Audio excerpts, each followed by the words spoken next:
যত দিন যাচ্ছে মালদ্বীপের সঙ্গে ভারতের সম্পর্ক তত খারাপের দিকে এগোচ্ছে। আর সেই অবনতির পিছনে উঠে আসছে যে নাম, তা দ্বীপরাষ্ট্র চীনপন্থী প্রেসিডেন্ট মোহাম্মদ মইজুর। ভারতের সঙ্গে ইতিমধ্যেই আমদানি রপ্তানি প্রায় বন্ধ হওয়ার মুখে। আর খুব স্বাভাবিক, যখন এই পরিস্থিতি তৈরি হয়েছে তার সুযোগ যে চীন নেবে সেটা তো বলাই বাহুল্য। যেন একেবারে চীন ওত পেতে বসেছিল। সুযোগের সৎ ব্যবহার করছে জিনপিং প্রশাসন। দুর্দিনে মালদ্বীপের পাশে এসে দাঁড়িয়ে যেন সহানুভূতি দেখাচ্ছে বন্ধু দেশ চীন। মইজুর মসনদে বসার পর থেকেই পরিস্থিতিতে অবনতি হতে শুরু করে। সম্প্রতি চীন সফরে গিয়েছিলেন তিনি। এবার মইজুর মুখে শুধুমাত্র চীনের প্রশংসা। 5 দিনের চীন সফর সেরে গত শনিবার দেশে ফিরেছেন মইজুর। প্রেসিডেন্ট মোহাম্মদ মইজুর জানান, 1972 সালে মালদ্বীপের সঙ্গে বেজিংয়ের দ্বিপাক্ষিক সম্পর্ক তৈরি হওয়ার পর থেকেই নাকি সে দেশের উন্নয়নের জন্য সাহায্যের হাত বাড়িয়ে দিয়েছে চীন। সেই সঙ্গে তিনি মনে করিয়ে দিয়েছেন যে দুই দেশই পরস্পরকে সম্মান করে। জিনপিংয়ের দেশ মালদ্বীপের সার্বভৌমত্বকে সম্মান করে বলেও দাবি মইজুর।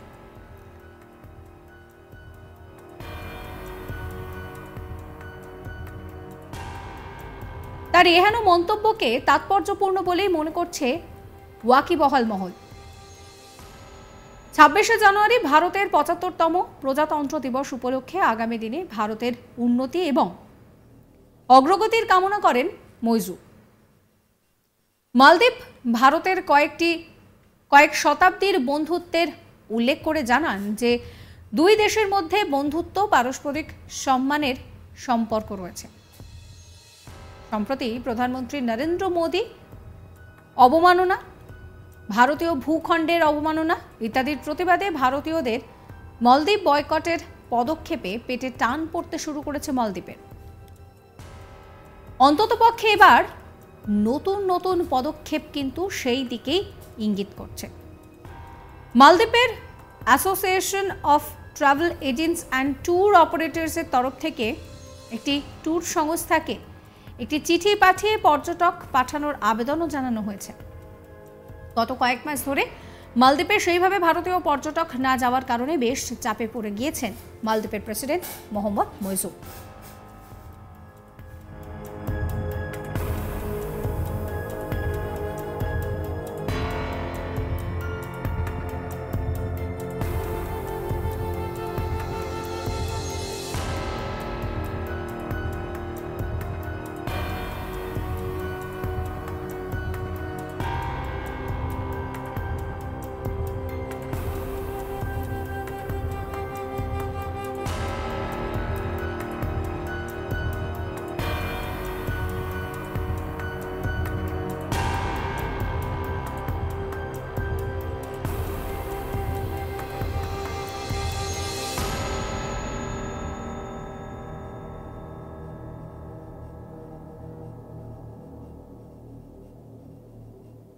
মইজু অবশ্য সরাসরি ভারতের কাছে এ বিষয়ে হাত না পাতলেও তিনি যাকে বন্ধু মনে করেন অর্থাৎ চীন, সেই চীনের কাছে হাত পেতেছেন।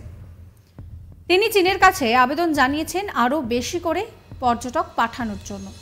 মালদ্বীপে চীনা পর্যটক প্রবাহ জোরদার করার জন্য চীনের প্রতি আহ্বান জানান তিনি।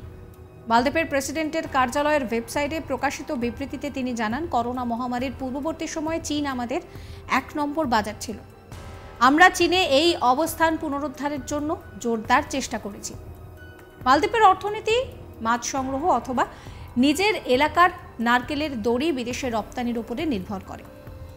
মালদ্বীপের অর্থনীতির সবচেয়ে বড় যে অংশটা নির্ভর করছে তা হচ্ছে পর্যটন শিল্পের উপর। আবার ওই দেশে ঘুরতে যাওয়া পর্যটকদের মধ্যে একটা বড় সংখ্যা হচ্ছে ভারতীয়। স্বাভাবিকভাবেই ভারতীয়রা মুখ ফেরালে পরিস্থিতি যে ভয়ঙ্কর হবে তা আগে থেকেই টের পাওয়া গিয়েছিল। বিগত বেশ কয়েকদিন ধরেই চলছে মালদ্বীপ বনাম লাক্ষাদ্বীপ বিতর্ক। সম্প্রতি লাক্ষাদ্বীপে ঘুরতে গিয়ে বেশ কিছু ছবি এবং ভিডিও পোস্ট করেছিলেন ভারতের প্রধানমন্ত্রী নরেন্দ্র মোদী। এরপরই মোদী এবং ভারতকে নিয়ে আপত্তিজনক কিছু মন্তব্য করেছিলেন মালদ্বীপের কয়েকজন মন্ত্রী। তারপর থেকেই মালদ্বীপ বয়কটের রব ওঠে।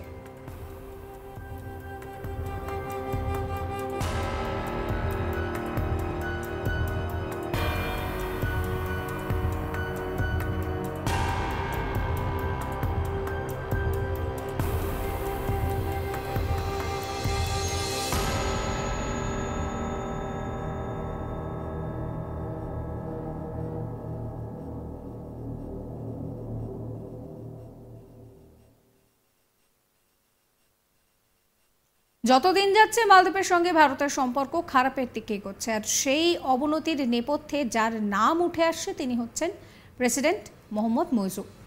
ভারতের সঙ্গে ইতিমধ্যেই আমদানি রপ্তানি প্রায় বন্ধের মুখে, আর সেই সুযোগটাকেই কাজে লাগাচ্ছে চীন। চীন যেন একেবারে ওঁত পেতে বসে থাকার মতো। সুযোগের সদ্ব্যবহার করছে জিনপিং প্রশাসন। দুর্দিনের সময় মালদ্বীপের পাশে এসে দাঁড়িয়েছে বন্ধু দেশ চীন।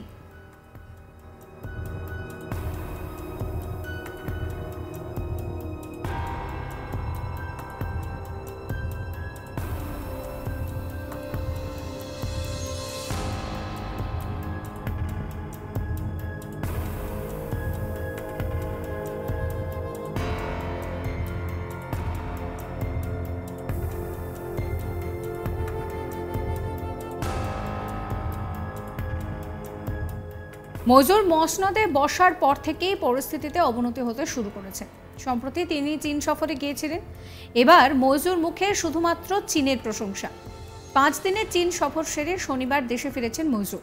প্রেসিডেন্ট মোহাম্মদ মইজু জানিয়েছেন যে 1972 সালে মালদ্বীপের সঙ্গে বেজিংয়ের দ্বিপাক্ষিক সম্পর্ক তৈরি হওয়ার পর থেকেই নাকি সেদেশে উন্নয়নের জন্য সাহায্যের হাত বাড়িয়েছিল চীন। সেই সঙ্গে তিনি মনে করিয়ে দেন যে দুই দেশই পরস্পরকে সম্মান করে। জিনপিংয়ের দেশ মালদ্বীপের সার্বভৌমত্বকে সম্মান করে বলেও দাবি করেন মইজু। এহেন পরিস্থিতিতে এই মন্তব্য যথেষ্টই তাৎপর্যপূর্ণ বলে মনে করছে ওয়াকিবহাল মহল।